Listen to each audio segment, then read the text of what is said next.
Can everybody hear me? Yep. Everybody hear us? This thing working? This thing on? All right. First of all, we would, from your current board members, we want to thank all of you for taking the time out of your lovely Saturday here, that you can be doing other things, to come over here and sit with us and see our smiling faces. So we absolutely appreciate all of you being here. A couple of things to back up from our previous meeting that was held earlier for the board, just so y'all can hear it firsthand for those of you that are here versus reading it later.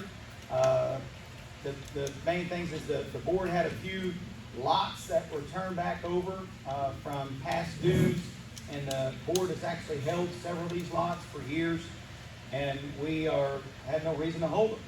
So we're going to go ahead and put those up for sale. That will be posted on our website. They're going to be for sale with signs in the lots as well. So you'll know they're for sale by yours truly. I am not collecting a fee to do this whatsoever. It's just a benefit to be able to have this done for the money to get back to the board. Those lots will be sold via quick claim deed the same way that they were received. The dues and the taxes will be paid on these the date that they're transferred to you. Once again, they're going to be listed for sale. They'll be up for sale for this whole next month. If you're interested in any of those lots, they'll be listed with the lot number. That lot number that you're wanting to make the offer on, it's just a handwritten letter from you the individual, with your contact information, and a mailed letter mailed to the harbor. All our mailing information is on our website as well. If you have any questions about that, even the new portfolio that's out, your information is there. But then we'll open them in our next meeting, sealed bid right here. So your offer will need to state on it, offer right at the top, and then addressed to the Lake Tinker Harbor. That way we know it's an offer. It won't be open. It'll be open right here in front of everybody else, the next month's meeting. So the highest bidder that actually tenders that is the one that gets it. That way there's no underhanded. There's no, you didn't tell me, you sold it to a friend, you sold it to a neighbor. Everybody has equal opportunity. About the fairest way for us to do it. But there's no sense in the board holding those lots, and the money needs to be funded back to the harbor for obviously the main uses that we need to have. So we got a couple of things that we invited you here for today. The first one's a dance-off. Okay, making sure y'all are awake. Now, the first one that we want to talk about is the absentee voting. We still need a couple of volunteers, if you're those that are here that would like to be on either a nominating committee for new board members, at the same time being on the actual committee that actually sets up the day of voting. So you're sitting here, you got one day out of your schedule, just one day at a time. If you'd like to volunteer for that, and it's counting the votes that day and watching the folks cast them and making sure it's all legal. So we still need volunteers for that. But the question about absentee voting, and then we've had the terminology that was addressed to us and come up in a question about whether or not we accept voting by proxy. Are your bylaws that we all have to adhere to at this moment, which there's actually a bylaws committee. We've got some folks in here that have graciously put their time up, and we want more. If you've got more people that want to be involved, please let us know. But your bylaws state not one verbiage in there about proxy voting. So therefore, you'll have to vote in person or the actual ballot, the absentee ballot. The question that we want you as the members, and to make sure that we have the quorum, ladies, before we vote back at the back door, can you give us a verification that we have enough to vote today? We did. I'm counting right now. Okay. I'll keep addressing until we get that far. Stop me if it's not legal. I heard that. There you go. Wow. So, while we're on the subject, Mr. Jeff Perry back there, he just donated a router so we can actually have Wi-Fi out here, so we can actually stream these meetings live. So, thank you to Mr. Perry back there for doing so.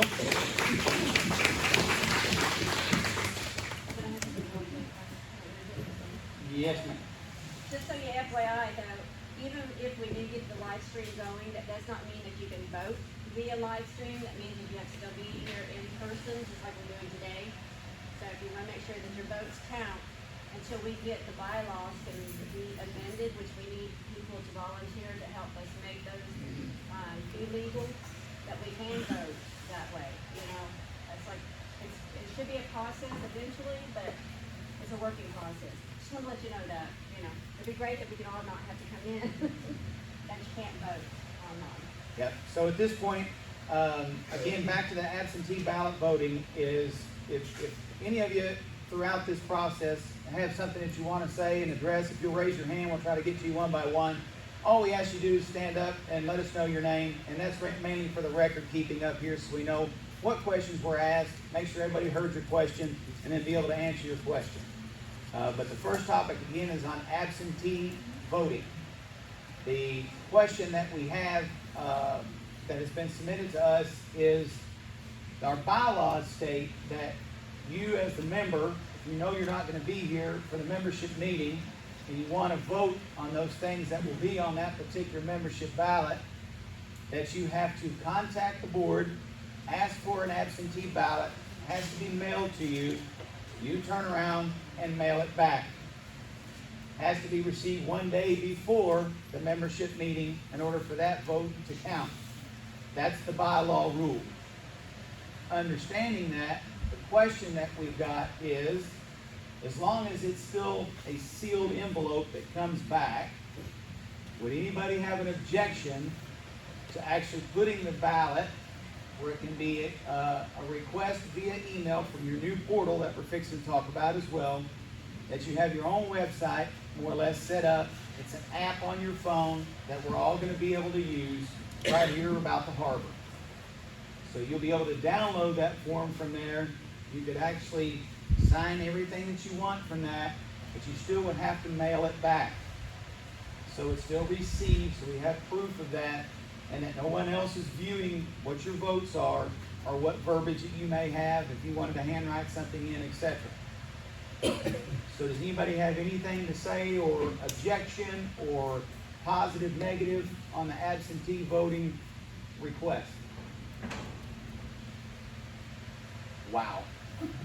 That's a record. Well, I started out with a great question first, didn't I?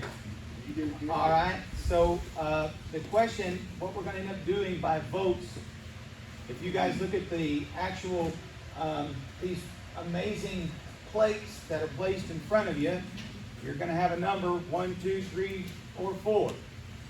We're going to vote in the negative manner first, because if no one does it and everybody else raises, we know that one's going to pass. It'll be a lot quicker. If there are negative votes, obviously we're still going to record them, and then we'll go back with everybody positive. But on the positive vote, meaning that if you are for it, then we'll do it in chronological order. So if you have a number 1, you're going to hold up the 1. If you don't have a number 1, don't hold anything up. So that way we can count all the 1s, and we're going to count all the 2s, all the 3s, etc. So it'll be legal. So this particular voting process is the way things should have been handled in years past. Don't know if that happened. That's not up to us, the board, to point fingers. But your bylaws state this is the way it has to be done. So that's what we have to go by. So for the absentee voting ballot, the question that's out to use the membership is, can the request come via email to the board for your request? You don't have to mail in anything to request something. That you can do an email to the board to request an absentee ballot. Therefore, we can send it directly to you via email. You can print it off, fill it out, sign it, and you will have to mail it in. That's the question that we're putting up to you. If you are in agreement with that, we're asking for the yes, and if you're opposed to it, the no's. So we're going to ask for the no's first. Is anybody opposed to that particular request? Just curious if anybody. Raise it up right now if there's anybody that's opposed to that. I'm seeing none. You see any? Anybody? I don't see any. None? Seeing none? Do we have all the positives? Please raise your voting cards in the air so we can at least see. We have every one of them that have the cards up. I can do the quick math on that. Motion passes. Thank you very much. Thank you. That was a quick one. We're going to get a little tougher now, unfortunately. Next we have is about your pool. So we're going to have, if you don't mind, Randy, to take the floor about the pool. Yeah. Okay, we have a pool business on the south end of the lake approached us, and he's asked if he could use our pool for scuba diving training over the summer. Okay, that'll be 2 days a week. It'll be a Friday to Saturday, and his training starts at 8 a.m. in the morning, and it will end at 1 p.m. in the afternoon. Now, I know generally our pool opens at 11 a.m., so on those days, we would run a rope across the middle of the pool, because they only need the deep end, the 8-foot end, to do the scuba dive training. So from 11 a.m. to 1 p.m., it will be a share for 2 days a week. After they leave, free pool for everyone, deep end. He's willing to pay the POA $55 a day.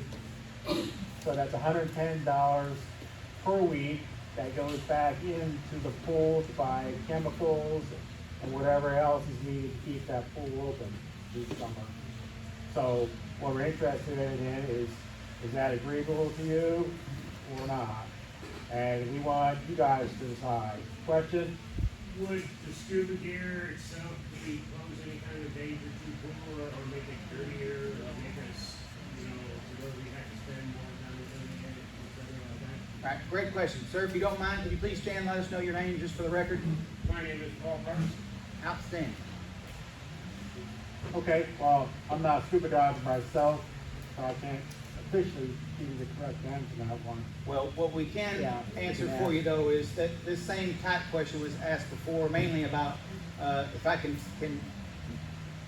is your question mainly about liability? Is there any liability to the harbor, or is there any danger to the pool? I Just to was just clarify. mainly thinking about the harbor and pool. Okay. All right, so to clarify, we had the same question that the gentleman behind you asked during our actual meeting prior to this. So these individuals have their own insurance and their own liability. So they'll sign a waiver for us. So the harbor will have no liability if something happened to one of them or one of their trainees. If they tear up anything of ours at the same time, that's also in our waiver that they would have to fix or replace. The purpose for the renting, obviously, for them to be able to have somewhere to do so, and the only reason that we're even open to the possibility is if you guys understand where we're at financially, and the big question about the pool that has that will be in the coming up that you're going to be voting on in your membership meeting is to keep the pool or not keep the pool, by the way.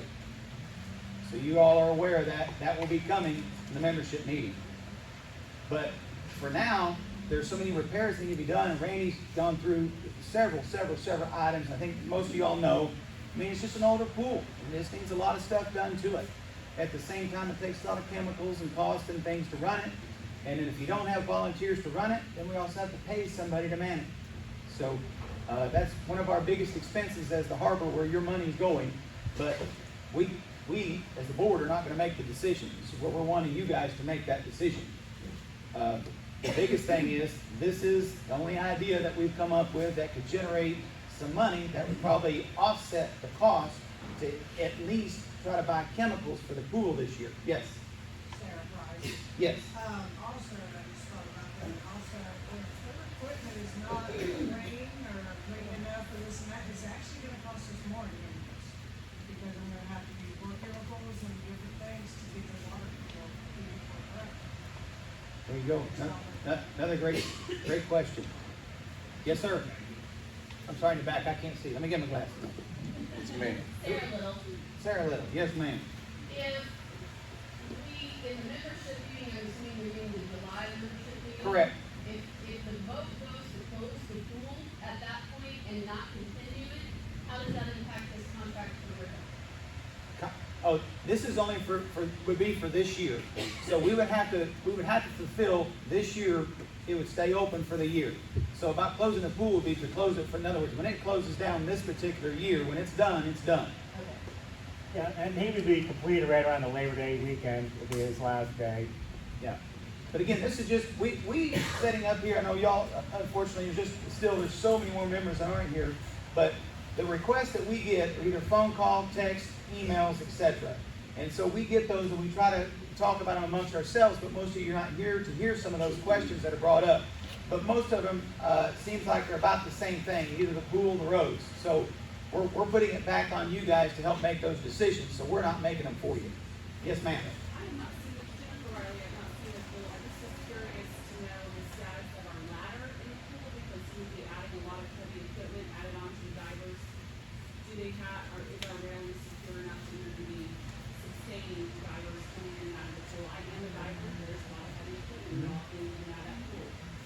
And they're also required to, you know, they're gonna be on the ledges and whatnot as well, when they're doing these trainings, and Yeah. so. So here, Just wonder what our liability, even if we're not liable for the them, like if they fell off our ladder, because our pool's not. there's still no liability. They sign a waiver when they come, so that's not gonna change. And if they tear something up while they're here, they're gonna have to pay for it. That's not gonna change. But as far as like what was brought up, you know, was the more chemicals and that sort of thing, them having equipment in and out, they haven't been here yet. This was just a question that is brought to us.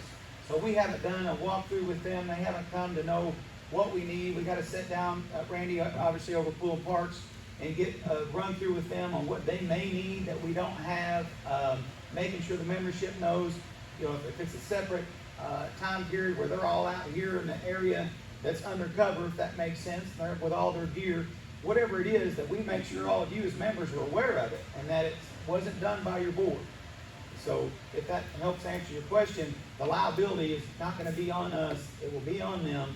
If they tear anything up, obviously they'll be paying for it, but we gotta do a walkthrough with them. We just wanna know from you guys, if it's viable and it's cost effective, do you want it to happen or not? That's kind of where we're coming from, to even go a step further to help any of your questions you have, and then we'll help get those answered with you. Yes, ma'am. Do we have it added into the contract with them that if we, in our researching and testing our pool, notice there's an elevation in need for pool chemicals, the price to them is covered? I mean, we can add that with a contract. So this is, Ms. Tully, I think, by the way, correct? All right.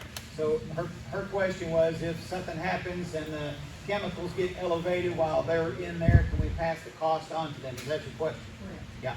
I think it's a great point. Again, we haven't done the walkthrough with them. This is something that we would need to put in a contract, with them. This is why we're having this. It's a good discussion, so we'll know from you, you know, the questions that are gonna be asked for.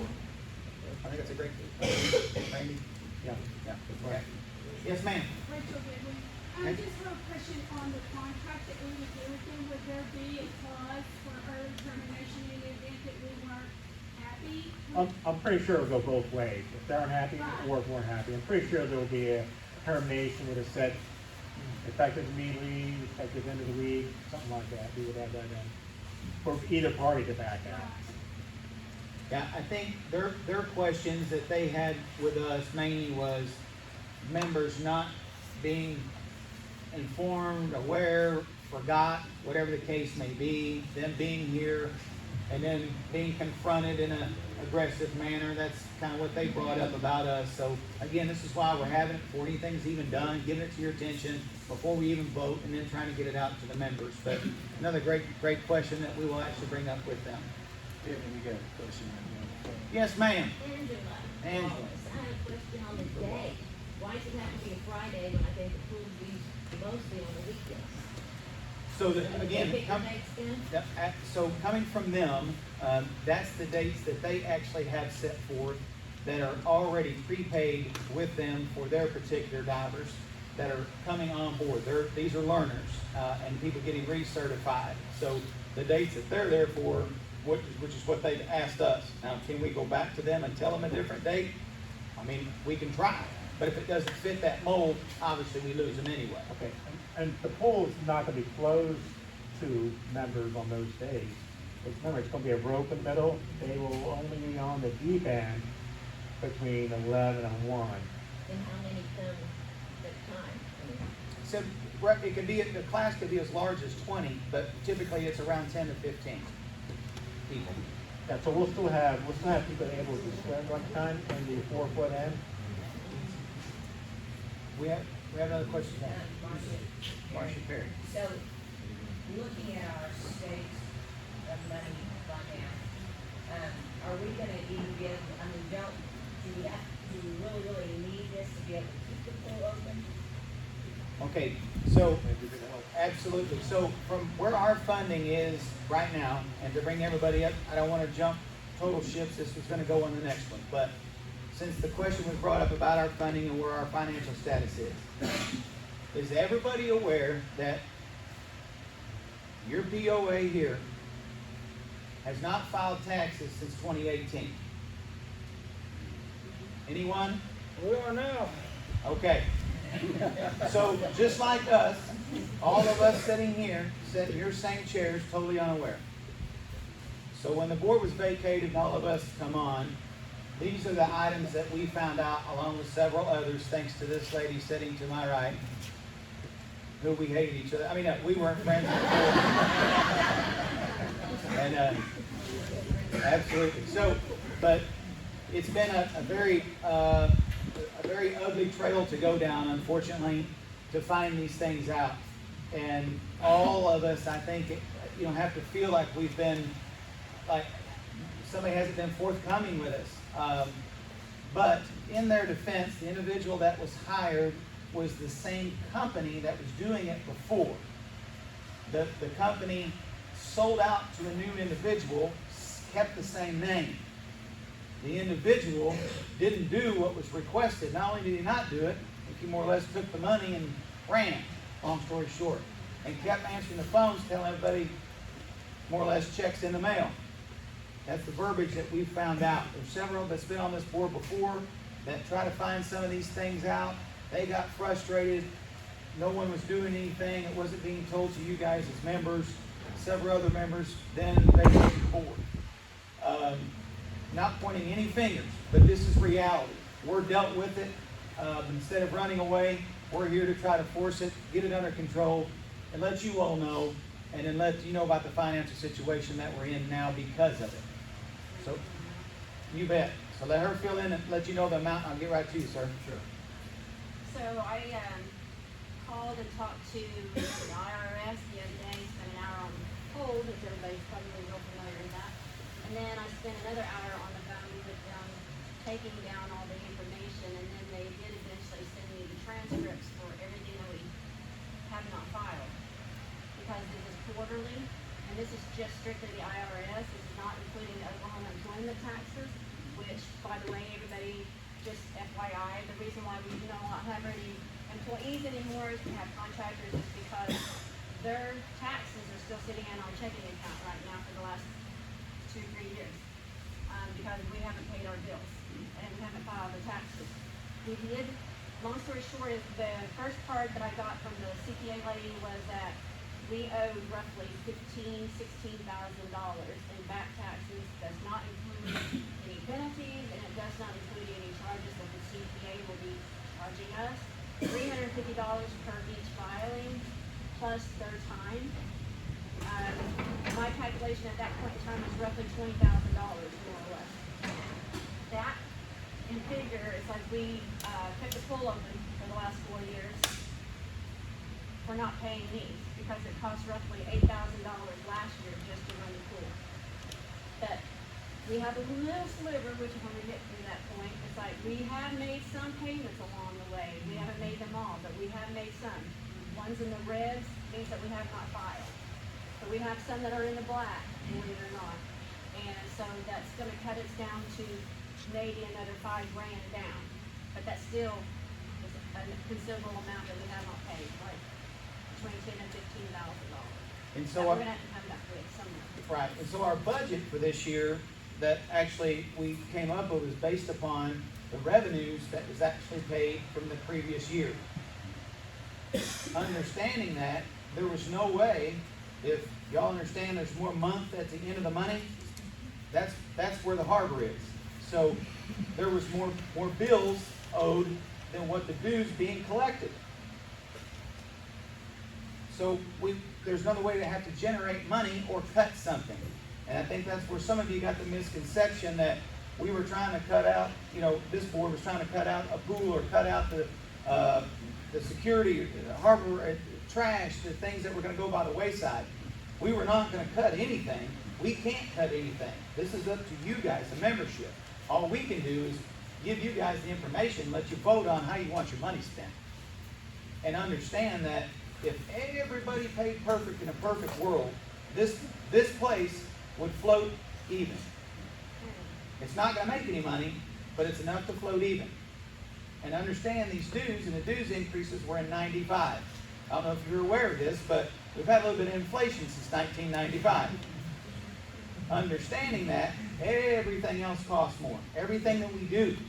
And so just like the having an office personnel manager, someone sitting in there.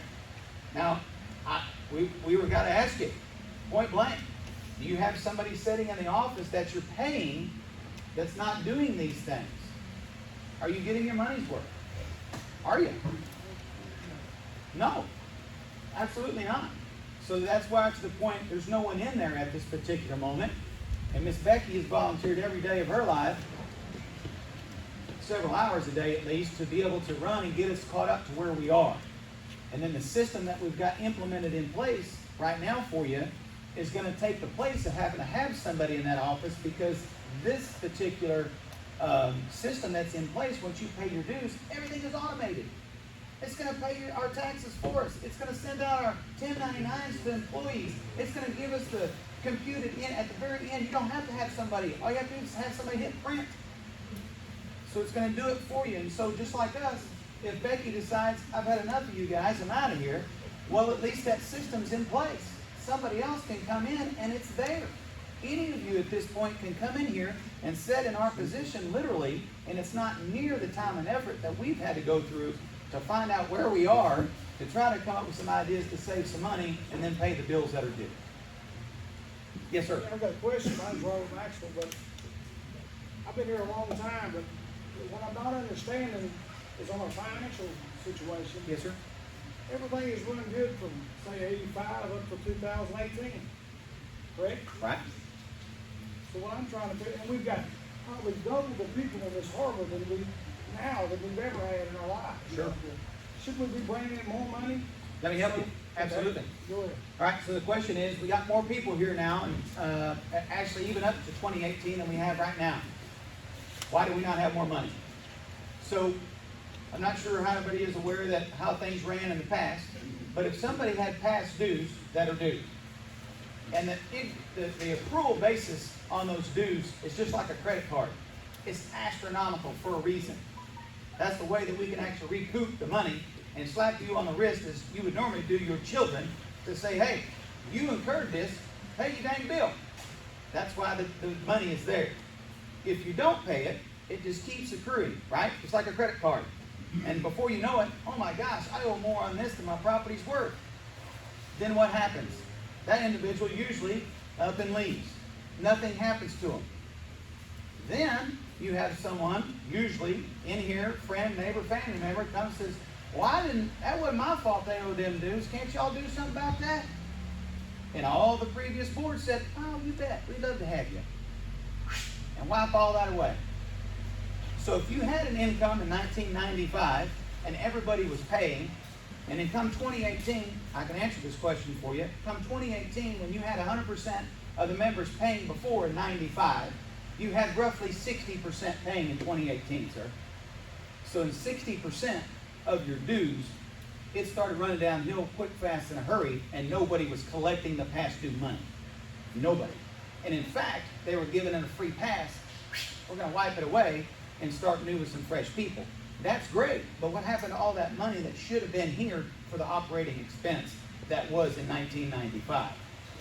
So to help answer your question, the reason the money's gone is because we have allowed that to happen. We're asking you not to allow that to happen anymore. Yes, ma'am. I have one question about the scuba diving thing. If there's up to 15 to 20 people, could we not ask for more money for like a per person, like a $25 per person instead of $50 a day or a weekend? Those classes cost $200 or $300 sometimes, so that's not astronomical to ask a per person $25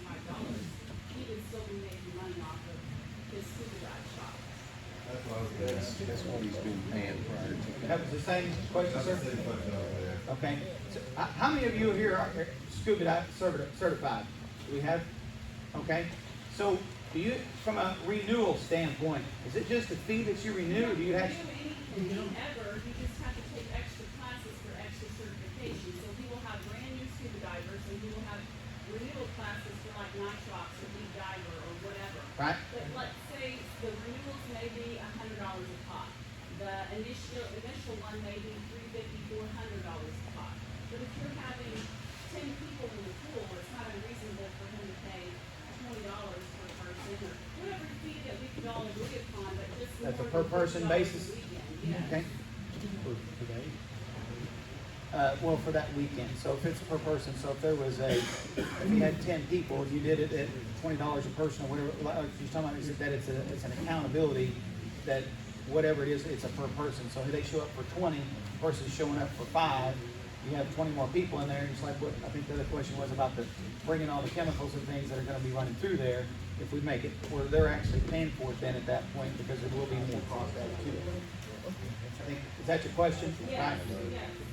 Well, I mean, Generate more money. sure, now, again, understand, this is just a question proposed to you, we're gonna take what you have, and actually, if you're willing to help with this, I hate to put it on your shoulder, but, I don't use the pool, I'm not willing to help you. I'm just saying y'all want more money for the harbor, right? okay, well, I'm just saying, if anybody that is involved in that has questions that, which are, be great, that to get with Randy and actually email me so we can ask them point blank, one-on-one, before anything is signed. This is just a question on if you guys would be willing and think it's a good idea to actually lease the pool or not. We can worry about the contracts and let y'all know what that's gonna be, but we wanna make sure you're okay with it. Yes, ma'am. So, like, our safety check is at 4 times a day?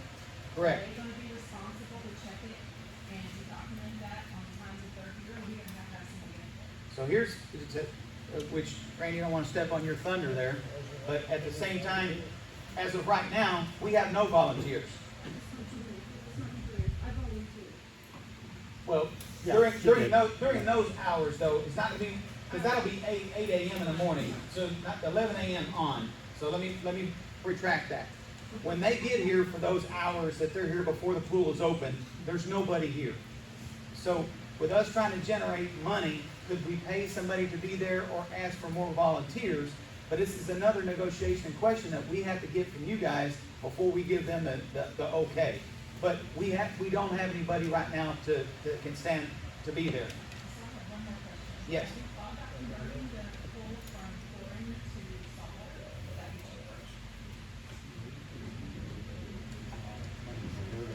Well, the whole, yeah, we would love to have you on this committee, ma'am. I mean, these are all great questions, but you're talking to an individual that has a huge lake right here, so I don't really use it either. But, I mean, but at the same time, I understand it's amenity here, and if it's what you guys want, the ones of those of you that want this, we're asking you guys to help us. Yes, ma'am.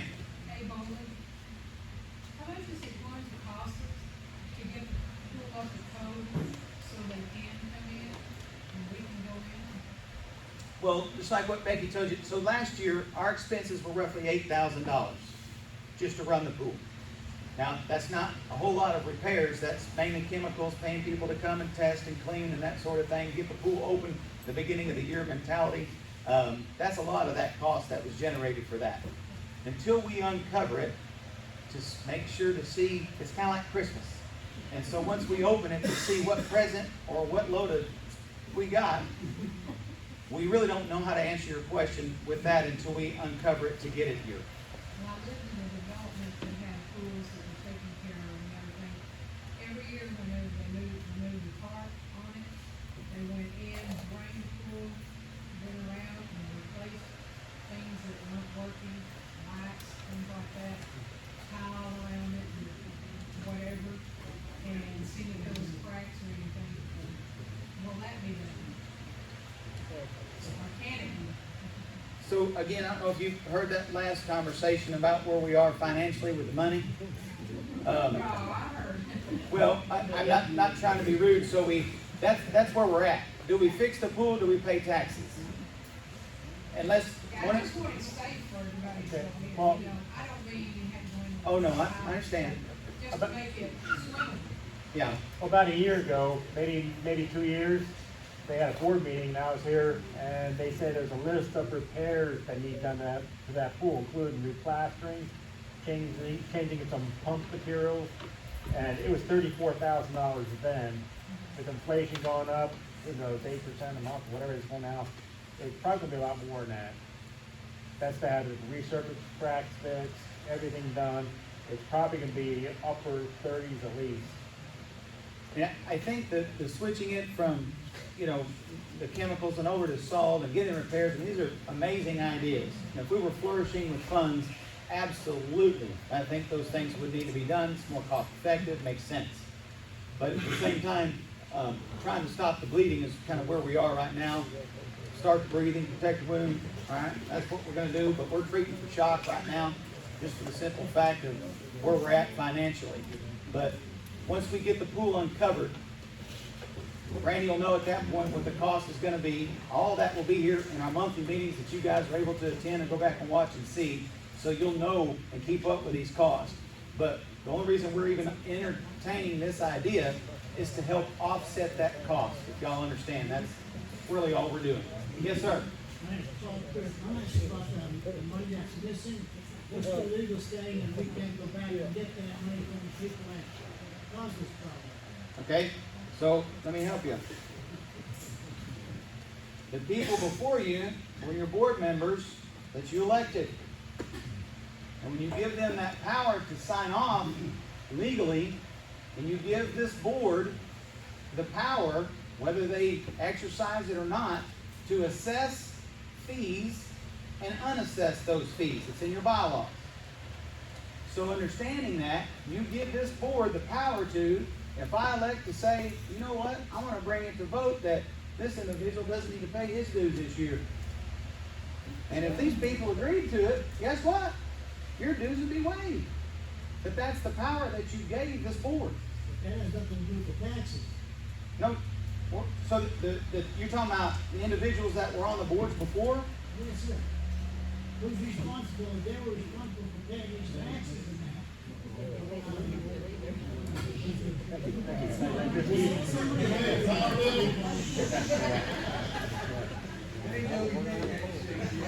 Say again, sir? somebody had to be responsible for paying these taxes.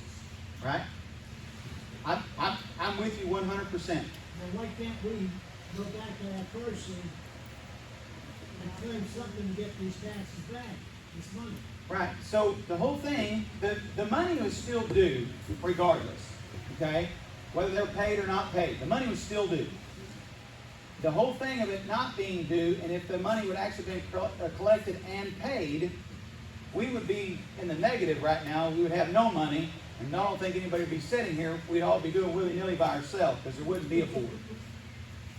So right now, the situation that we're in is the fingers of the previous folks that sat here was mainly pointing at an individual that, again, they entrusted, who the same company was the one that done the taxes for this board for years. They sold the company out.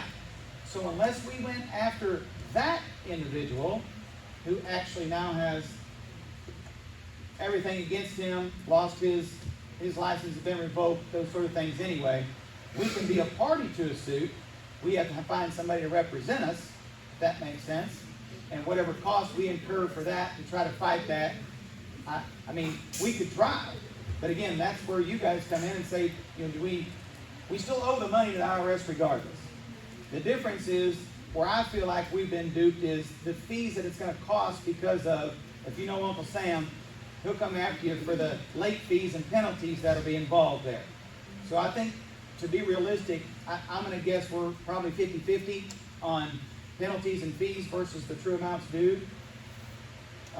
Becky could be a little bit better on that, but we're talking roughly probably $10,000 that you would have to go after versus we owe 10 regardless, but the $10,000 is the fees and penalties that we're going to go after. I don't know if you've hired an attorney lately, but most of them are gonna be paid for by the hour, not just by the time that you go to court. So we gotta look at, where's our money? I'm sorry, you got a phone call. I apologize. All right, next. Anybody else have a question? Yes, ma'am. Before we move on July, it would be nice to have an itemized or a bid or some kind of quote for more than one contractor, just to see what the dollar amount is. Or the membership to look at it and say, yeah, this is really, gone beyond what we can do. But, and then if at some point, we get to a point where we, have enough money to make some repairs, maybe not all of them, but say, you can open up the full bid, because one of the concerns somebody mentioned on Facebook is that once it's closed, you never get it open.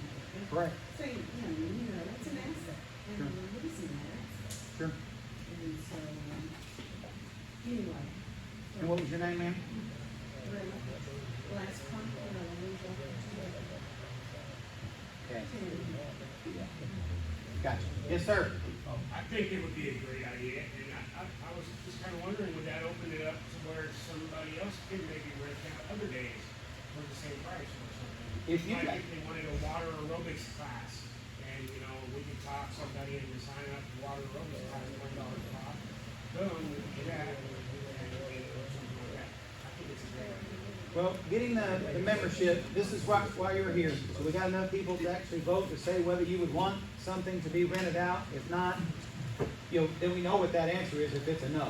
If that answers your question. But if it's a yes, and you guys are open to the leasing of it, and we understand that this is gonna be half the pool, half the size, that's what we would have to go by if you approved it from the members. Yes, sir.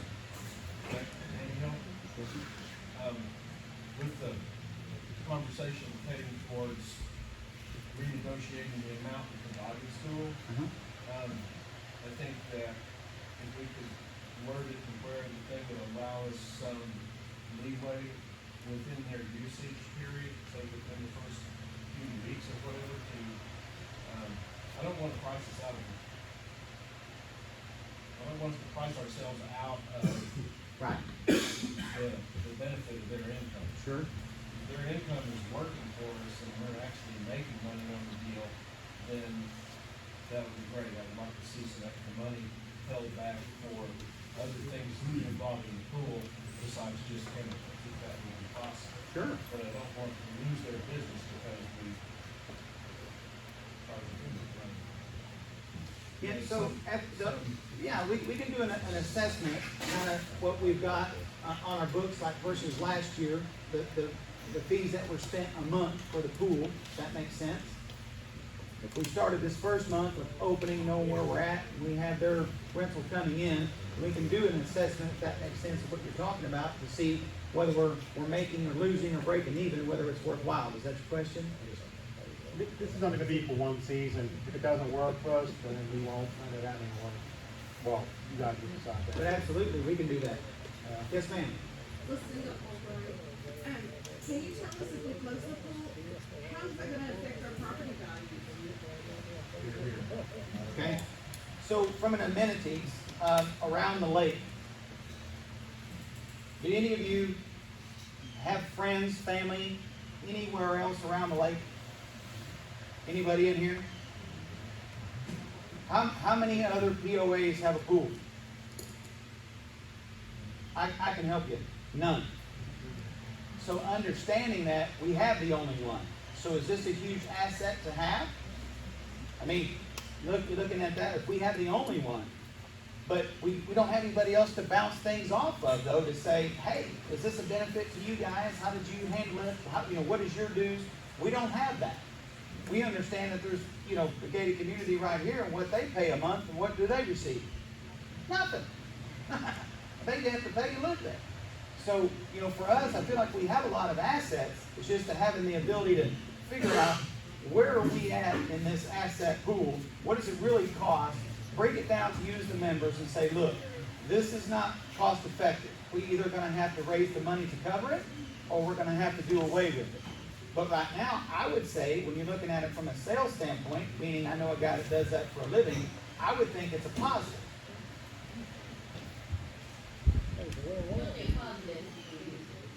Well, when you're looking at it from a community, I think her question was, when you're looking at it from new people coming in and looking at it wanting to buy somewhere, if you look at amenities that they have versus buying somewhere else on the lake, would they buy here over one item, or would they buy here over several items that we can offer? I think that's probably more along the lines of your question. So, I mean, the things that we don't have, which we're gonna get to as well, but having the amenities here to where if you wanted to go get something to eat, grab some ice, grab, something, most of these other places have that ability to run up there in a golf cart, get those things versus having to drive 4 miles, up here to the dollar store and hope that they have it. We have another question? But that pool was one of the things that helped them sell these lots. And that was something that, a lot of us looked into the children. That the pool was here for us, that's what we and put in the contract. Yeah, absolutely. But again, in 1980, that pool was brand new. So when we're looking at it now, we know that it's got to take a lot of money to bring that thing back to life. So what we're asking for is some help, more or less, to offset the cost of that, whether you guys are all for it or not. And you're not hurting this panel up here whatsoever. If y'all decide to have it or not have it, it's not one way or the other. We want to do what you ask us to do. I'm for this, letting the pool that out. Okay. I'm not, that's not, Yeah, sure.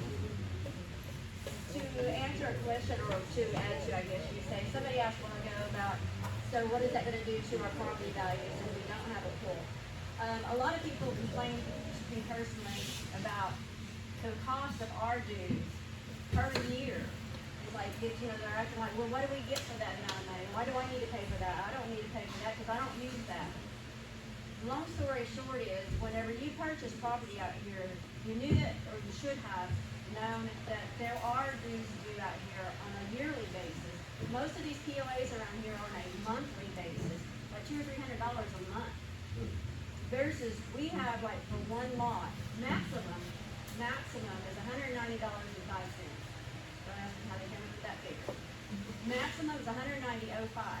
If you take and buy your own trash service anywhere else, you don't live in here, and don't have a pool, just the whole rest of it, don't have somebody, that controls your roads. Try to get somebody that we're gonna get, later on about getting the roads fixed. In other words, like, what does that money do? If you don't pay it, we don't have it. That's just my personal opinion. It's like, Well, I think the assessment, what you guys are gonna come up with in June, which was a great point that was brought up here, is we can have a true value of what would it cost to get the pool back up and running, where it's viable, where we don't have to have this same issue every year. Do we have money to even open it? Do we have money to maintain it, etc.? And put it to the vote where you guys can understand what it's gonna cost to do so. Is it cost effective at that point?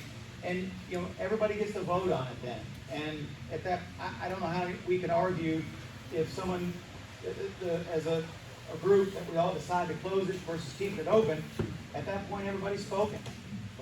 You've had the right to do so, and we just gotta follow through with it one way or the other. Now, if it's voted to be closed, then that's a whole other can of worms on what's gonna happen. How's it gonna be maintained? What's gonna happen there? That's a whole other can to get into after the fact. But there's no sense in looking into one or the other until we know what you guys want as a membership. Yes, sir.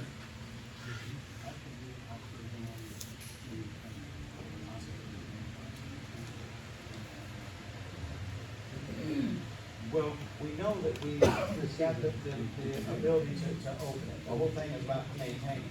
Okay. Yeah. So just real quick, so last year, it's like the budget, I don't know if anybody was aware of what the budget looked like last year or not, but they had budgeted for some reason for many years, I don't think they actually really did a budget, for $134,000 plus. And that didn't include all the lines of, that they kept adding, but they didn't do the formula to add that line that they added in, if that makes any sense. So the bottom line really didn't cover what everything was in here. But we only took in, for our max, is $112,000. If you don't add any of the past dues into it, that's our maximum that we can bring in right now, $112,000. So as he was saying earlier, it's like, when you have more month and you do the money, then you can't pay it. Last year, we spent over $8,000 more than what we brought in. This year, I don't understand personally, this is my first going with how things are collected and everything, but we still have an outstanding 2022 regular paying dues, almost $40,000 that haven't paid. And we got one more week left to pay it in. It's like, I hope I'm not gonna get swamped, but that's why the portal's open. I'll have everybody to get on their portal and start paying their dues on that way. But, in other words, it's like, if we don't have the money, the pool was budgeted 11,000, I think it was actually 10,300 or something like that, and it actually had another $1,000 in there. I think it was 11,300 that it was budgeted for the year. But, I mean, it's like just for the pool payroll only, they had $5,000 budgeted for pool payroll. I'm serious, okay? So set up for about that. But, I mean, it's like, Off the lake. so then the chemicals, and then you have, I mean, everything else that comes in with it. For whatever reason, they like uncovered the pool, put a bunch of new chemicals in. I'm sure Paul Goodwin can explain that a lot better than I can because they were the ones who did all the work on it. After they went in there and cleaned it all up and everything, I mean, first they had it open and then they like brought in the chemicals and stuff. And my understanding is they tried to get it cleared out. It didn't clear. Then they had to end up draining the whole thing. Then they had to power wash the whole thing. And then they had to bring the fire department up here to bring water in from the lake. Then we finished filling it up with a high dollar water bill. And then put more chemicals in there at the second time around. So that's, I mean, that's why we spent like $8,000 plus last year on the pool. And it was full of leaves. Yes. It was full of leaves and So, I mean, it's like, Fire department water was filthy. was free, It was yeah. filthy. And so then like dumped like loads and loads of Did a lot of work. chemicals. Yes. Okay.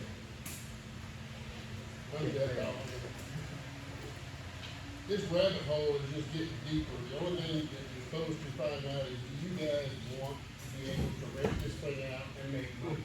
Everything else is for a later date, because it ain't gonna be fixed today. Outstanding.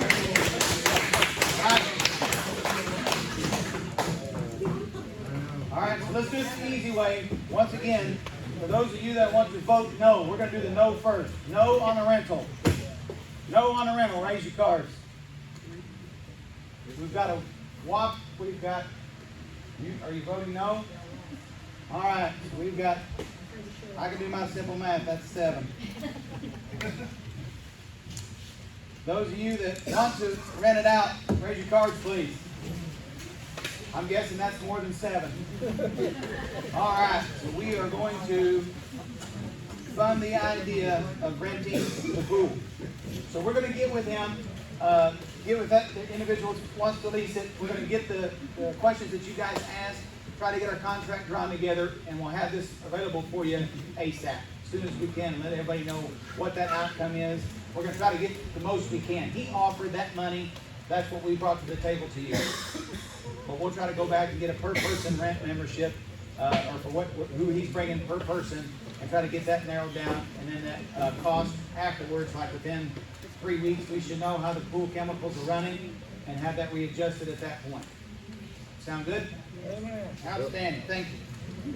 Okay, next biggie.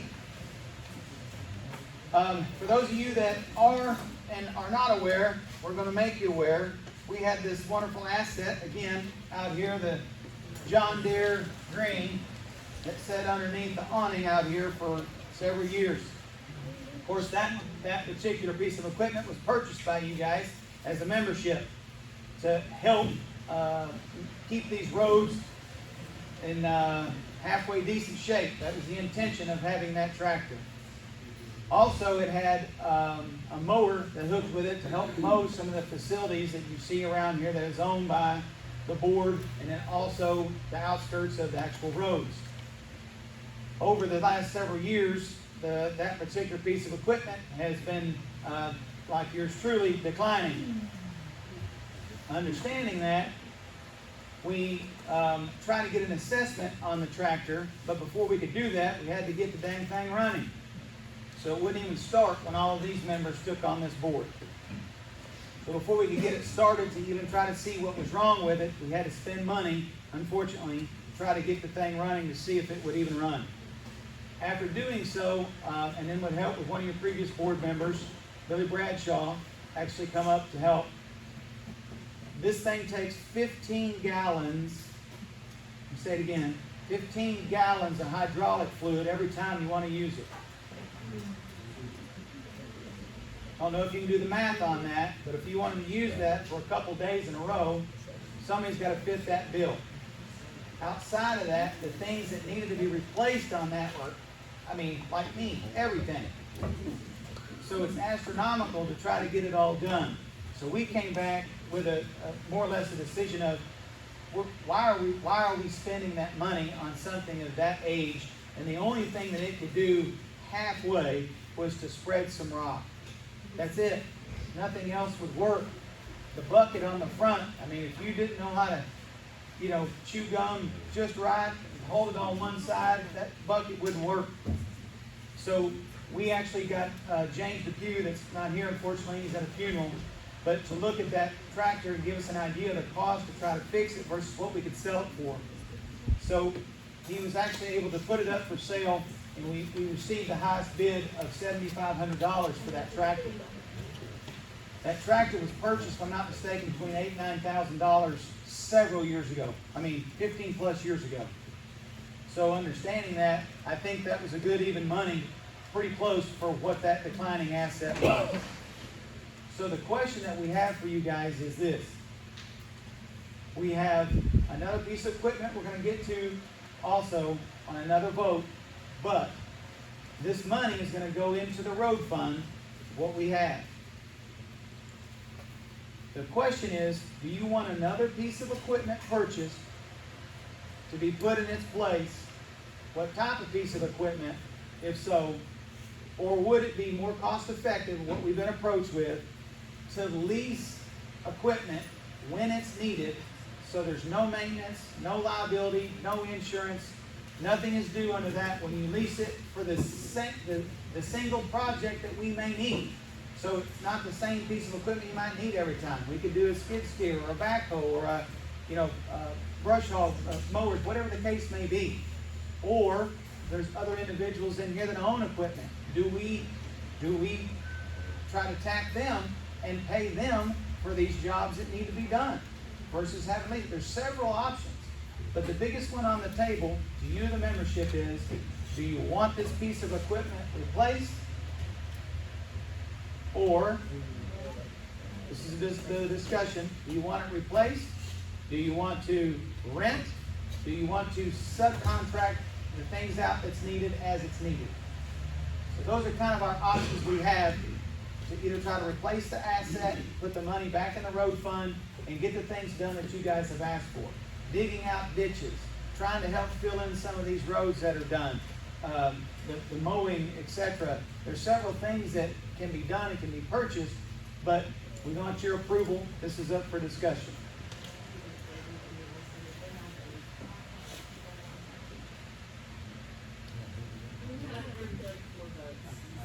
Outstanding. Okay, thank you. Wanted to make sure we still had it for them as people start to leave. Because if we don't, we get below that 80, we got to stop the meeting. When we're done, if you want to leave your place so we can use them the next time, that would be great too. Yeah. Anybody Save me a penny. have anything to go in on the heavy equipment? Whether it's a positive, a negative? Yes, sir. Yeah, I mean, it makes no sense to have a piece of equipment sitting out there that we only run when somebody happens to be here to operate it. Okay. I mean, either if we're going to have somebody that's gonna volunteer to operate it, that has the ability to operate it. Correct. We can rent, lease exactly what we need for the job scheduled that day, and they show up, it's used, it goes back. We don't have the liability, we don't have the upkeep, and we don't have the depreciation on it. Outstanding. All about the lease. If we don't have anybody that's willing to operate it, then the subcontracting is also the best idea. That's my point of view. Yeah. I like it. Yes, sir. Why does the money have to go to the road and not something else? Well, that's what it was purchased with. So the going back and doing the accounting, sir, to help answer your question. The question was, why does the money have to go back to the road fund? So your dues are separated out for running the actual board itself, running everything that's owned by the board, and then the roads. It's a whole separate fee. It's what was voted on and redone in 1995. Again, your bylaws haven't changed, so we have to put that money accordingly. Or us as a board, you as a community, all can get in trouble by commingling funds. I know it's probably been done in the past, but this board isn't going to do it. So the money was taken out of the road fund to purchase it. So if that makes sense, now that it's been sold, that money needs to go back into that road fund because that's where the money came from to purchase it. Does that answer your question? All right. Yes, sir. Mike, do we need a vote? So I would move that we do not use that fund to purchase new equipment, but we put it back in the appropriate fund, and then whatever procedure needs to happen, rent or contract out, whatever the project is, we do that. Outstanding. So we have a motion on the floor right now. We have a motion on the floor. I'm sorry. We have one more question? Was there one more question? Okay. We had a motion on the floor about not replacing the machinery, and then if we need to lease or subcontract out for those particular items, that those things be appropriated accordingly. Is that your motion, sir? Yes, sir. Do I hear a second? We have a second. So at this point, we're going to put that vote to motion. All right. So once again, all those that, we're going to start with the no's first because this is so much simpler. Those that do not agree with that motion, please raise your card. I'm seeing none. Don't see none? I don't see none. Okay, all those in favor of that motion, please raise your card. Outstanding. Boy, this has been so great. Wow. Thank you, guys. Okay. Let's see.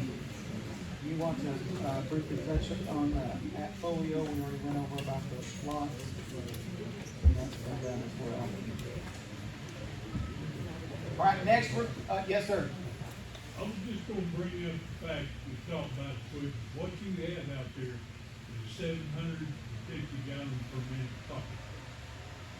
That is, it's probably a 60s model being a cab.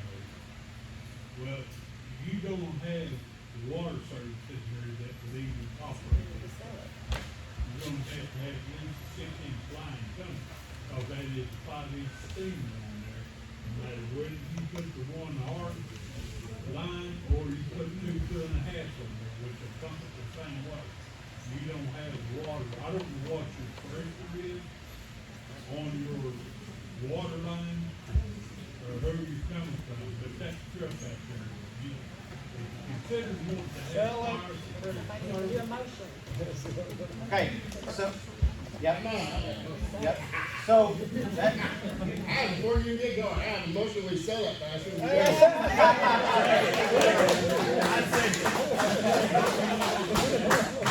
okay. So, It's got a new name. that's right. Put Jeff on the truck. Yeah, there we go. Paid for both. So it looks like, so the next motion on the floor, which is what we're gonna bring up next, is a fire truck. So we beat No, that's it. not it. Yeah. It's called the bastard. Well, okay. The bastard. All right, so we're gonna put this to a motion. The fire truck that we have in the back, that is sitting back here. The motion on the floor is that we sell that, and again, that money will go back into the road fund. So we have a motion on the floor that we sell that. Do I hear a second? Got a second on the floor. So here we go. So the motion, here goes the motion. So all those that are not in favor of selling that fire truck, please raise your cards. Okay, we've got none. Seeing none. All right, those all in favor of selling, please raise your cards. Outstanding. Motion passes. Thank you, Jeff. You might donate that thing and give your ease a little bit for If we can have a $20,000 deduction, I'm with you, sir. I'm just saying, you can donate it to the fire service and get that write-off on tax. There you go. We don't file tax. I'm just.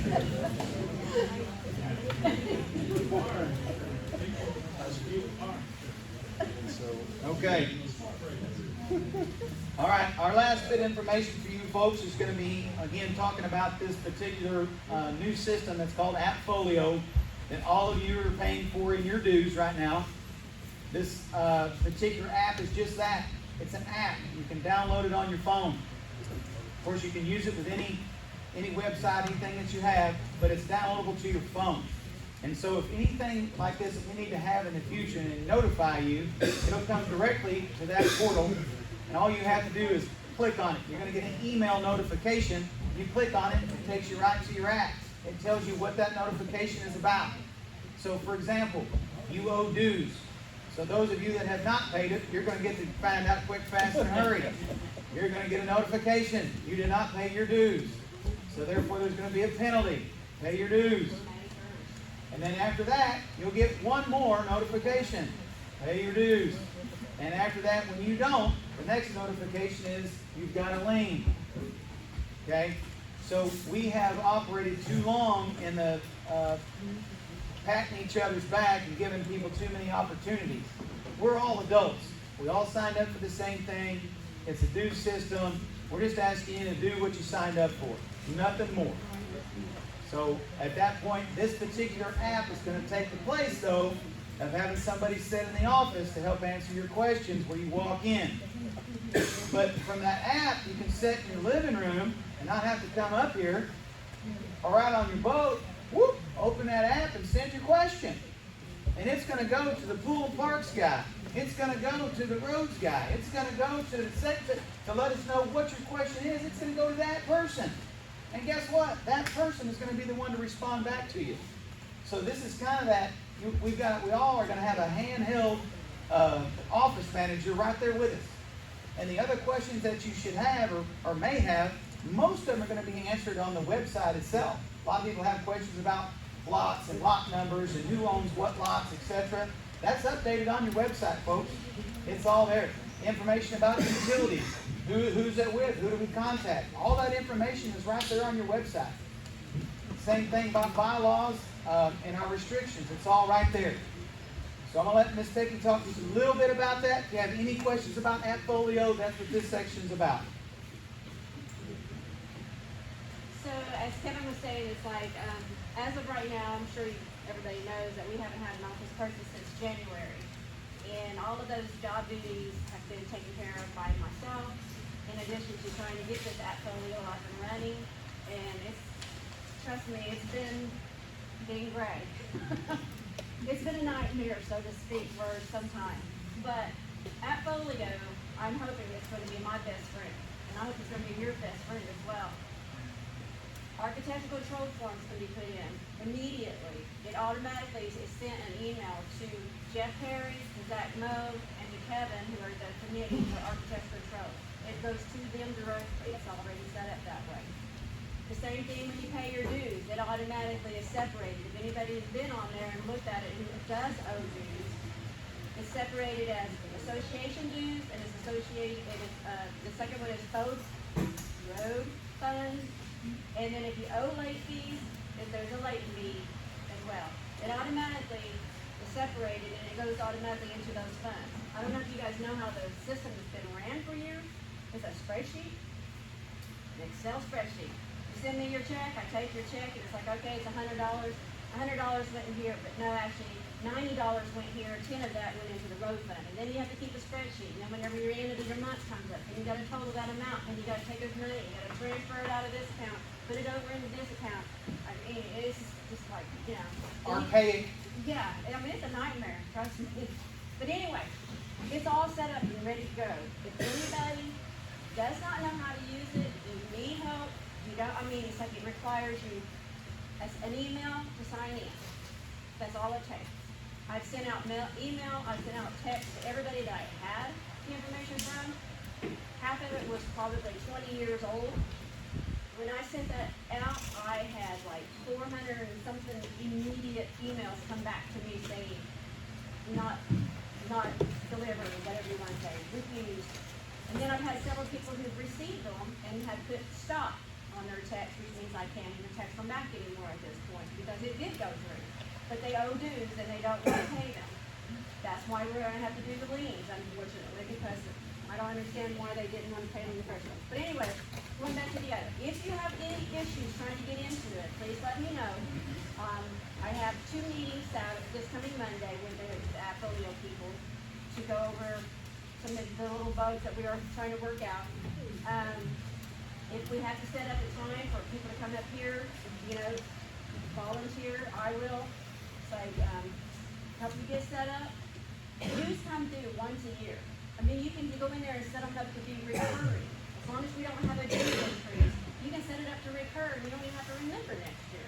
It'll automatically pay it for you. I mean, you can pay by ACH check and it's free. If you wanna pay with your credit card, it's 2.99% chargeback. You wanna pay with your debit card, it's $9.99 automatic. I haven't seen it personally yet, but it shows that there is a way that if you only pay cash, that you can ask, and I can print out a deposit slip thing for you that you can take it to. Like I said, I haven't done this yet, and I need to confirm, but it states in there where I've been doing my training.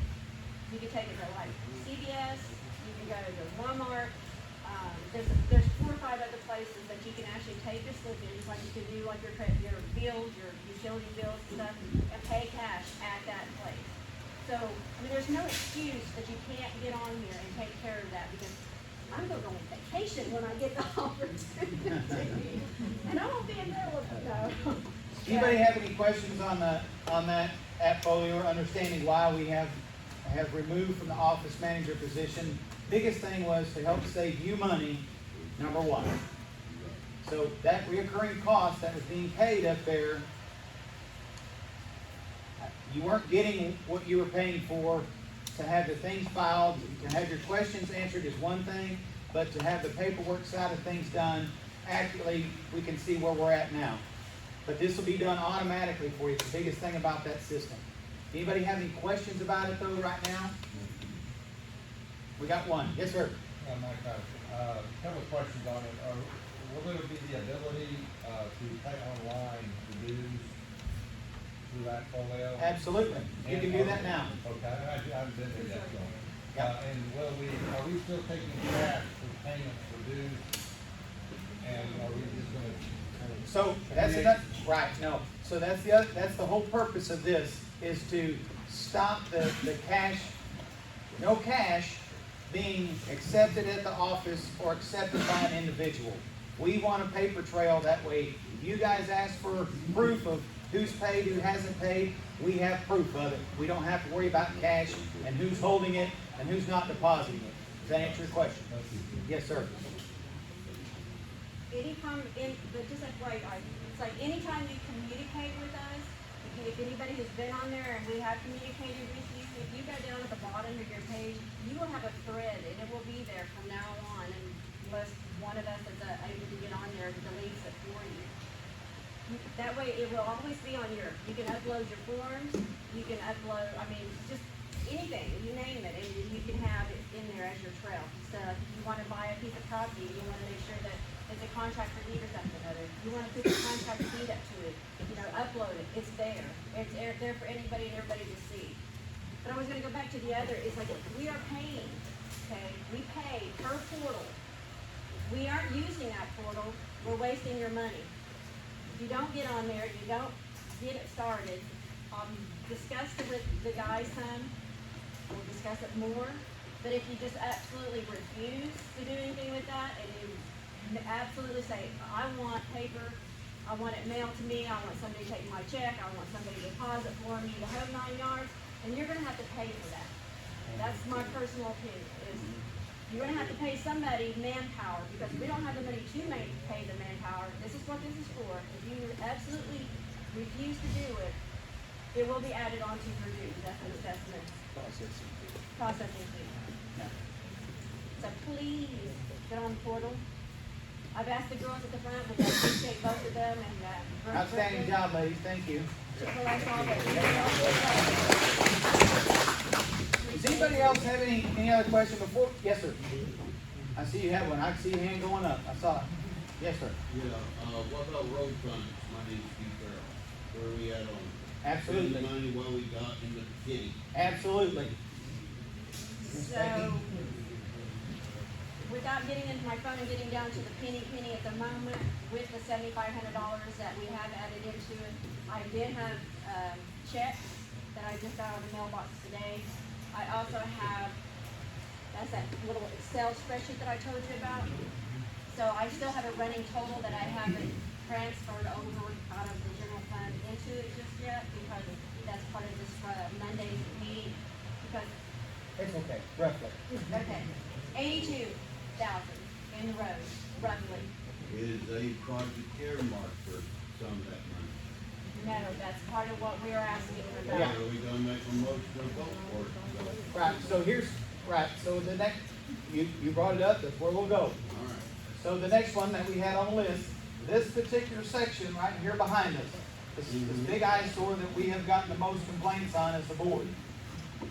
The question that was brought to us is, can we do whatever's affordable, put it that way, whether it's dumping more rock, whether it's chip and seal, whether it's trying to get it paved, whatever we have funds for, but we have to have your permission to do so. So the question that we had was, at least the minimum, trying to get the actual dumpster area, this whole circle down here that we have, that we see drive through mud, water, rain, etc. But if we have the whole funds to do this entire loop, What's their estimate? that's, we're asking you guys, because according to Cliff Gooden, what he said was if we get permission from the board, we have to tell them what we have to spend. It's not poker. We have to tell them what we have to spend. At that point, what they had stated was, if it's within reason, meaning a percentage, that they would actually bring all the equipment and the manpower and come and do it for us if it's enough to cover materials. Does that make sense? Yeah. So that's the question. This was, going back and looking in your past minutes, this was actually proposed, if I'm not mistaken, 3 years ago. And I don't know what happened. I wasn't on the board then. Yes, ma'am. Do we have an idea of how much money we need to keep set back out of that road fund for normal yearly operations without a special permit? Great question. So when you're looking at it from an average of what's been spent out of your road funds, usually it's pothole filling. That's the only thing that's been purchased. Okay? To help answer your question. So from a budget standpoint, I can't remember, it's very minimal. I mean, it's very minimal. We're talking less than $5,000.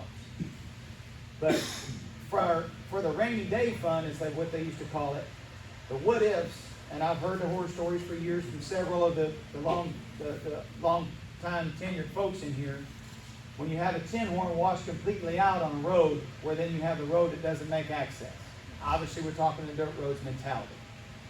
That would fall on our shoulders to have that put back in place, fixed, repaired. So looking at it roughly from a cost standpoint, that's the same amount. I mean, you're talking roughly about $7,500 if it's one of the big boy tin horns to actually cover the length of the road and actually fill the materials back in to fix it. That's hiring it out. That's us not doing anything. So that's, again, we voted now, so we're not going to have any equipment. We're either going to have to be renting those things, paying for it. So my suggestion would try to keep at least that $10,000, $15,000 in reserves, and then put forth, this is what we've got to play with, and see if we can get it paid. That would be the suggestion. But again, yes, sir. And what type of pay, and did you say Flip Hall at Kansas? Yes. I thought I heard that. Yes. So they're willing to come out with their equipment if we pay for material. That's correct. Which is a fantastic proposition. That's correct. So that's where we're at, but at the same time, looking at it from a cost bid, because y'all see how this particular side, where our parking and our drive, I mean, it's gotten, over the years, it's gotten really wide. So there's a lot there that, do we keep some of it for a parking lot and pave the entries? I mean, there's several things we can do there if it's not enough to cover the materials. But, I mean, again, this is the project that is at hand. To answer your question, we've got that money in the road fund. Is that what we go with? And understand that we have no reserves then. People start asking about pools and other things, and we may have issues. There's nothing there to spend. Yes, ma'am. First over here. Listen to Albright. Yes. Okay, so with all the complaints you've had with digging up the ditches and all of that, Yes. has that also been configured in with what we spent to fix the roads and fix ditches and stuff? Okay, so, well, great point. So the thing of having, going back several years now, going through the minutes and going through the budget of what was spent, the only thing, there was no machines ever hired to do any of what you're referring to from the time I've been studying on this to go back to the years I've looked through in minutes or money to have paid to have any ditches done. If that answers your question. The only monies that we've seen has been gravel and the usage of this tractor to be able to help spread. That's it. The rest of the money from this road fund was going into also blacktopping the roads that you see that have been blacktopped and prepped. That's all that money has been used for in the past. So the people that are flooding because the ditches aren't dug out, is it their responsibility to dig those ditches out? No, this is where I'm coming from now. So if we sold that, this is what we just asked for. James has left now, but what he brought and proposed is obviously that we either rent, if we have the people around here that know how to operate it, or that we contract it out. So understanding that, we got to look at these same budgeted items to make sure that we have the funds, again, the rainy day funds, to be able to do those things. Does that answer your question? Yes, I was just trying to compare the complaints and what you do No, have. so I can help answer your question. So the ditches complaints that we've had, that been proposed here to this board, has been on one hand. I'll add another one. Okay, which is great. I mean, because if we don't have it, we don't know where to appropriate your money. But then on the back side of things, this particular loop back here, I mean, we're well over 100+ people that have been asking, are we going to do something about it? So it's your money, but we got to know where you want to spend it. Yes, ma'am. So whose responsibility is cleaning out the ditches in front of our individual properties? Yeah, so they're your ditches. Yeah, so We pay to do our own ditches. absolutely, all the time. absolutely. No, but we're more so that on the reference. Let's back up here. There's several vacant lots in here, right? We're all aware of that. They're just vacant, and there's nobody there, nobody coming up here. People are holding them, not doing anything with them. Especially where they hit a corner, or where they have an old tin horn in. That's like PVC size tin horn, and it's just completely stopped up, and it's running right out to the road. This is the things that we're referring to. The individuals that you guys have those in front of your own, I mean, these leaves, obviously, all of us have some trees, but I know my yard gets full from some of my neighbors, and I can't stand my neighbors. I mean, I'm just kidding. I'm just being serious. Hey, but at the same time, if we actually clean out and actually, maintain our own ditches from the leaves standpoint, I'm more referring to the debris when it gets washed out, and that rock gets washed out down through there, to help try to put it back where it came from, and not just let it keep going, because eventually down the bottom of these hills, we know where that's going to go, and it's gone. It's on a lot of these vacant lots. So you're specifically referring to vacant lots that are not being maintained by the current owner. Correct? Not in relation, so several years ago, we had the big floods. that Yeah. came through. We live on Rifle Barrel. Okay. Most of our gravel washed off the road into both ditches.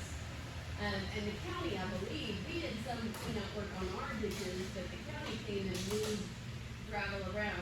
What is the responsibility Yeah. of the POA Yeah, versus let the me- county when it You comes bet. to Let me help you. ditches? So the floods, whole different story. So when any county gets floods, the FEMA money that's paid, the counties get paid to come do these. And absolutely, they're going to come do it because they got funding for it. So that's number one. So if we ever have a flood and we're in any of those disaster areas, all we have to do is call. You complain to the board, boom. We make a phone call. You as individuals can make a phone call also.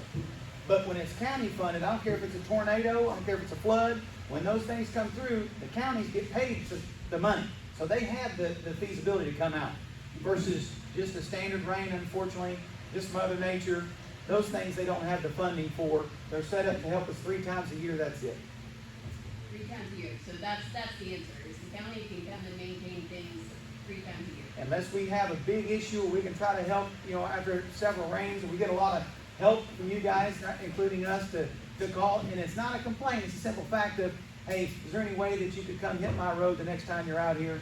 Okay, put me down, here's my address, here's my name and number. It's someone else from the harbor calling to try to get, more people out here instead of, I paid my damn taxes, get my road clean. I mean, because that has happened, and in the past, we've had issues with it where they don't want to come back out. Yes, sir. So, how much was in the road fund? 82. So if we say 80, I'm trying to get to a number, if we want to hold back 15,000 out of the 80, that's 65,000. Is that an appropriate amount, or are we going to make a motion to use those funds?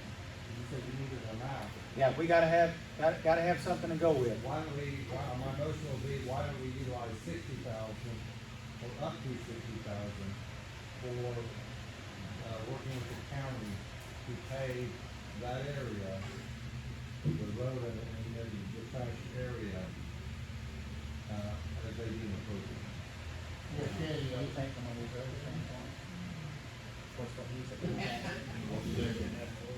Same 60, so that we said that's appropriation.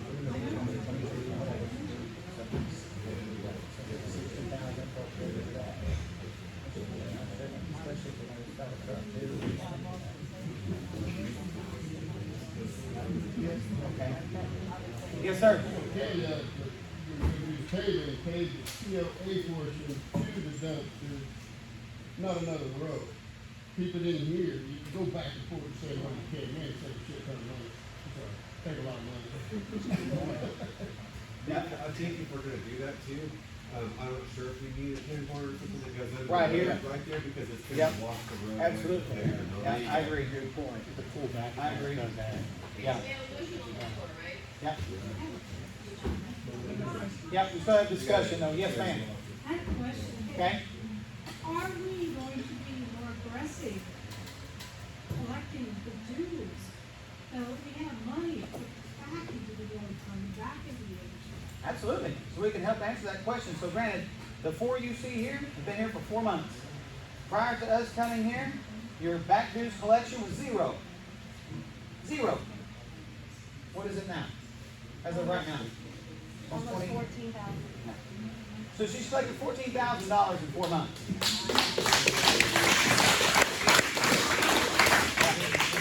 So, I mean, and moving forward, the things that we're doing is just putting a notice out that our bylaws stated. Just follow them.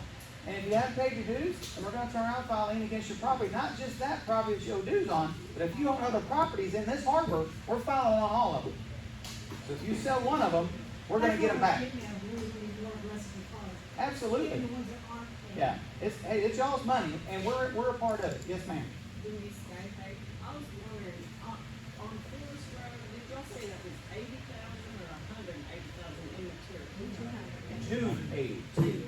Yeah, to do the entire thing, because what they were proposing was to take it up, because you know how you got the dips and those sort of things, and the areas that need it, that are cut out, come back in, put that base back in, and then overlay it over the top of it. And it's the entire road.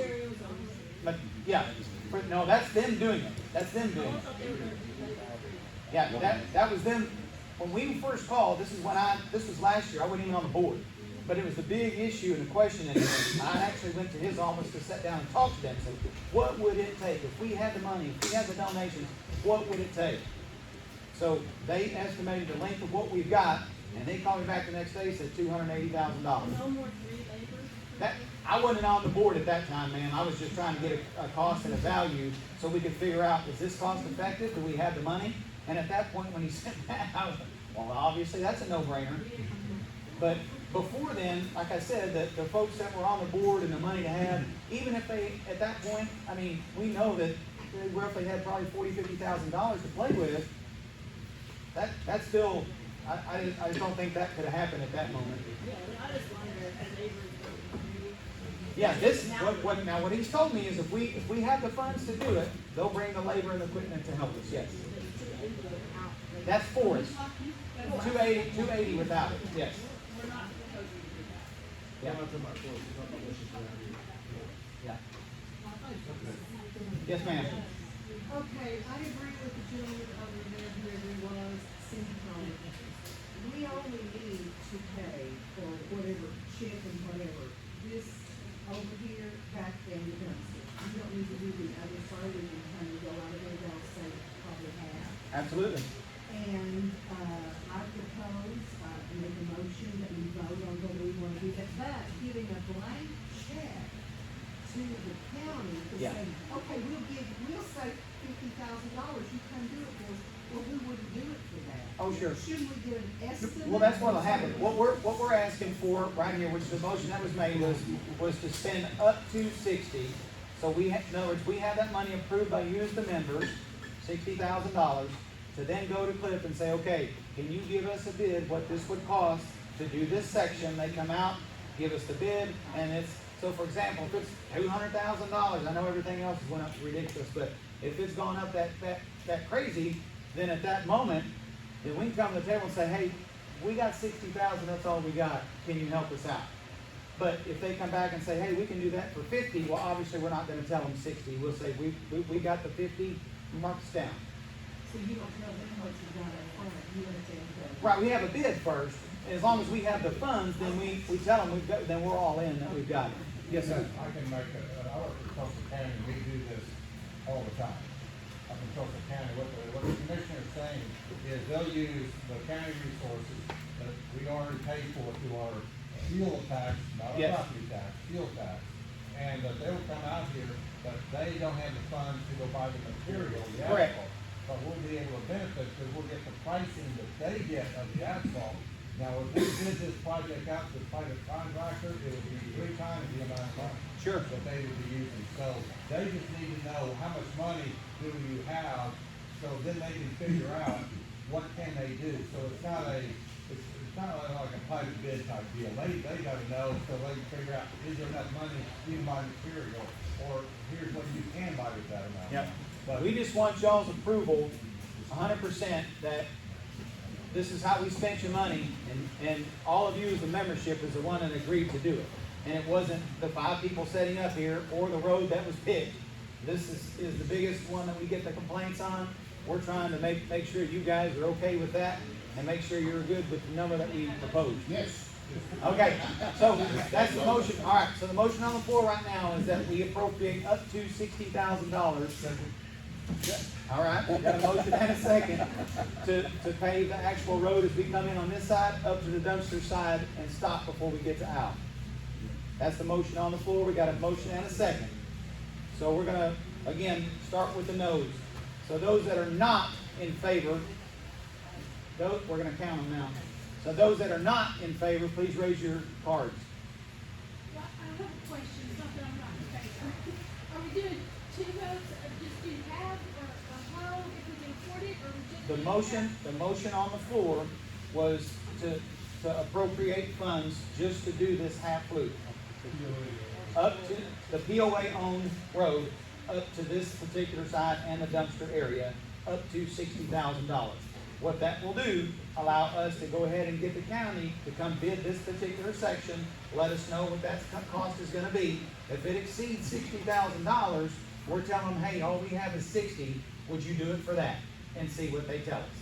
If they tell us no, we'll report back to you, they can't do it, we gotta have more funds. So for example, if it's 80, we happen to have 80, but that zeroes us out, we're getting the appropriation from you, we're not doing it individually up here as a board. That's the motion that's on the floor. Does that answer your question? We're not doing 2, we're just doing it for here. That was the motion that was made on the floor right now. Okay?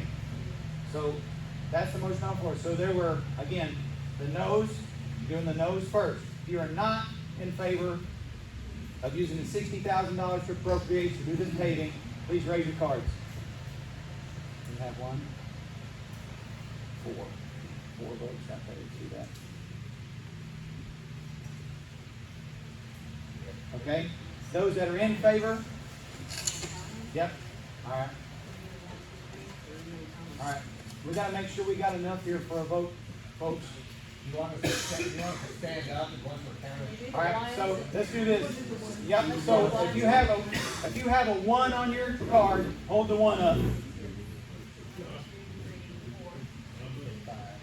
You have a 1? Yeah, I gave it back to Rick, so I was afraid. Okay. 1, 2, 3. One to choose from. Are we doing 4 or kids? This is yeah. This is for it. This is for it. Okay, we got those. All right. Now the 2s. You'll raise yours up, please. Well, here we go. Hang on. 1, 2, 3, 4, 5, 6, 7, 2. All right. The 3s. 3s. Please raise your cards. All right, 1, 2, 3. Yep. You may not have enough, folks. 4s. Oh, here we go. 1, 2, 3, 4, 5.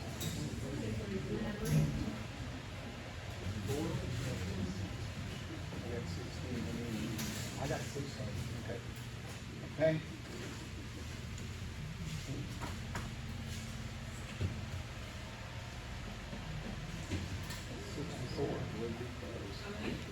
That's 64.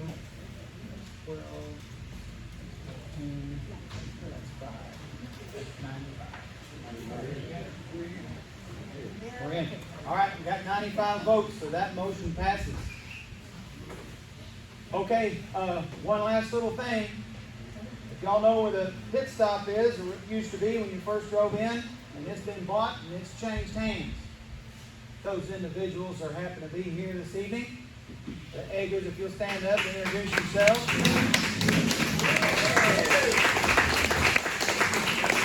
You guys are fine. I'm going to give you the floor if you'd like to say what you're going to do, what you got to do, what you got coming. We're been remodeling heavily, a lot of things that were not structurally sound, but we've gotten adjusted, fixed. Now we're really just applying for licenses, which is just waiting on the state, which we know can take time. We're looking at having, your everyday items, your food, your drinks, what gets tobacco, beer, licensing. The food, what we may have, pre-pet food, that's going to depend a lot on how the state deals with food license boards and the rules. Our administration will wait to see what they rule. And any issues, but for the most part, as soon as we get approved on that, then we're going to be open hopefully by June. We should have it by June, but a lot of that's just waiting on the state. Totally understand. Hey, welcome to the neighborhood.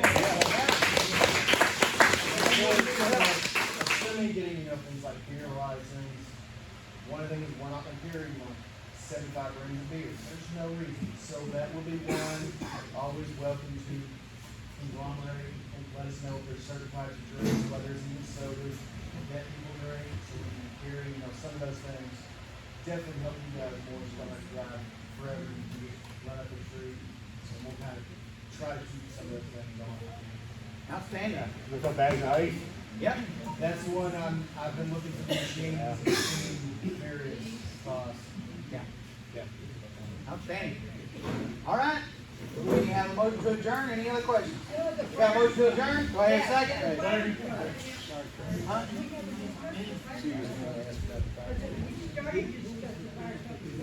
No, we voted to sell it.